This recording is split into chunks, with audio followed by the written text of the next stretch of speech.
تعزیہ کے سامنے تبرک یعنی شیرینی وغیرہ رکھ کر فاتحہ پڑھنا کیسا ہے، اور فاتحہ پڑھنے والے پر کیا حکم شرع نافذ ہوتا ہے؟ نیز تعزیہ گھماتے وقت نعرۂ تکبیر و رسالت لگانا کیسا ہے، اور لگانے والے پر حکم شرع کیا ہے، بیان فرمائیں۔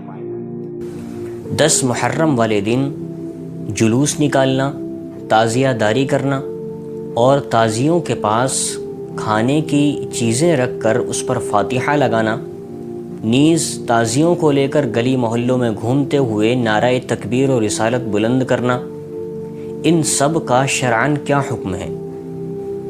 آپ نے بہت سارے بریلوی مسلک کے علماء سے یہ بات سنی ہوگی کہ یہ سب چیزیں جائز ہیں، ثواب کا کام ہے، اور جواب کے طور پر وہ بھی اعلیٰ حضرت کی کتابوں کا حوالہ دیتے ہیں۔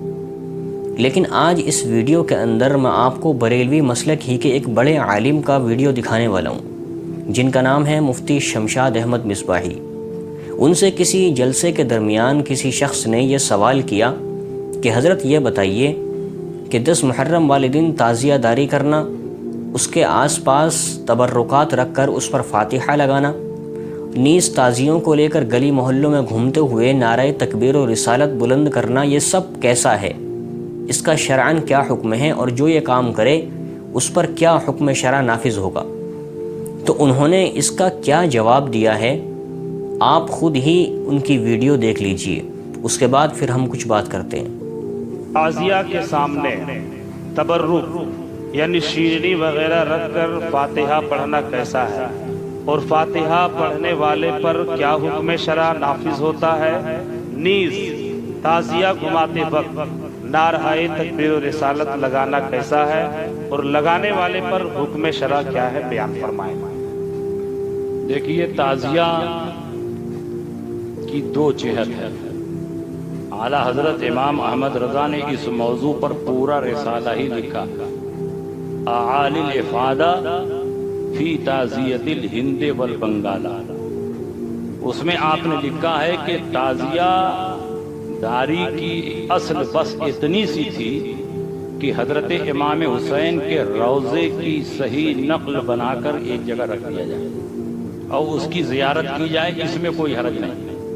لیکن آج امام حسین کے روضے کی صحیح نقل بھی نہیں بنائی جاتی، کوئی مندر کی شکل بناتا ہے، کوئی الگ شکل میں بناتا ہے، اور گلی گلی تعزیہ کو گھماتے ہیں۔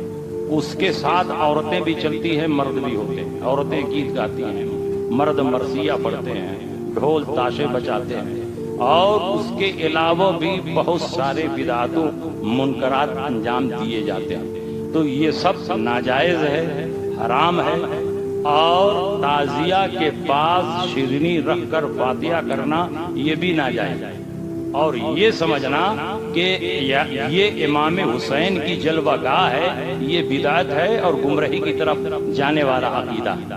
اس لیے اعلیٰ حضرت امام احمد رضا نے فرمایا کہ اگر امام حسین کے روضے کی صحیح نقل بنا کر ایک جگہ رکھ دیا جائے اور اس کی زیارت کی جائے، اس میں کوئی حرج نہیں۔ پھر آگے چل کر کے آپ نے فرمایا لیکن عوام مانیں گے نہیں، اتنے پر اکتفا نہیں کریں گے، فتنے کا دروازہ کھولے گا۔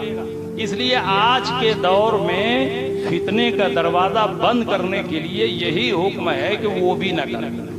تو تعزیہ گلی گلی گھمانا یہ بھی نہ جائے، اور عورتوں کا مردوں کے ساتھ چلنا یہ بھی نہ جائے، ڈھول تاشے باجے بجانا یہ بھی نہ جائے، تعزیہ کے ارد گرد طواف کرنا یہ بھی نہ جائے، اور تعزیہ کے پاس تبرک رکھ کر فاتحہ کرنا یہ بھی نہ جائے۔ فاتحہ آپ اپنے گھر سے کیجیے، اور جب یہ جلوس ناجائز ہے تو اس ناجائز جلوس میں نعرے تکبیر و رسالت بلند کرنا بھی ناجائز۔ جو امام ایسا کر رہا ہے کہ تعزیہ کے پاس جا کر فاتحہ کر رہا ہے، یا تعزیہ کے جلوس میں شرکت کر رہا ہے، یا اس طرح کی مجلسوں میں پہنچ کر نعرہ لگا رہا ہے، وہ امام گنہگار ہے، فاسق ہے، اس کے پیچھے نماز جائز نہیں ہے، اس پر لازم ہے کہ وہ توبہ۔ ماشاءاللہ، مفتی صاحب نے بالکل حقیقت بیان کی ہے، اور انہوں نے بھی جواب کے طور پر اعلیٰ حضرت کے لکھے ہوئے ایک رسالے کا حوالہ دیا ہے۔ لیکن ایک جو بات بیچ میں کہی گئی کہ اعلیٰ حضرت نے لکھا ہے کہ تعزیے کی اصل صرف اتنی سی تھی کہ امام حسین کے روضے کی ایک شبیہ بنا کر اس کو گھر کے ایک کونے میں رکھ دیا جائے اور اس کی زیارت کی جائے، لیکن آگے چل کر لکھا ہے کہ عوام مانیں گے نہیں۔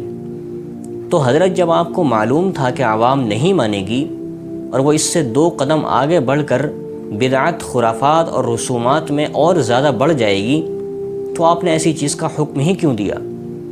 آپ کو معلوم ہے کہ پرانے زمانے میں جب بت پرستی کی شروعات ہوئی ہے تو لوگوں نے کیا کیا؟ شیطان نے وسوسہ ڈالا کہ تم اپنے اولیاء کے، اپنے نیک بندوں کے مورتیاں بنا بنا کر ایک جگہ رکھ لو، ان کی تصویریں بنا کر رکھ لو۔ تو انہوں نے ایسا ہی کیا، ان کی تصویریں بنا کر رکھ لیں، اور پھر دوبارہ شیطان نے وسوسہ ڈالا کہ اب ان کے سامنے بیٹھ بھی جایا کرو۔ پھر کرتے کرتے ان کو بت پرستی کے اندر مبتلا کر دیا۔ تو شروعات ایک چھوٹی سی چیز سے ہوتی ہے اور پھر وہ ایک بڑی گمراہی کی صورت اختیار کر لیتی ہے۔ بہرحال مفتی صاحب نے اپنے اس بیان کے اندر بہت ہی اچھے انداز میں اس سوال کا جواب دیا ہے اور ان ساری خرافات، بدعات اور رسومات کو بالکل ناجائز اور حرام قرار دیا ہے، اور یہ بھی فرمایا ہے کہ جو امام اس کے اندر مبتلا ہوگا اس کا حکم یہ ہے کہ اس کے پیچھے نماز بھی جائز نہیں ہے، اس پر توبہ اور استغفار لازم ہے۔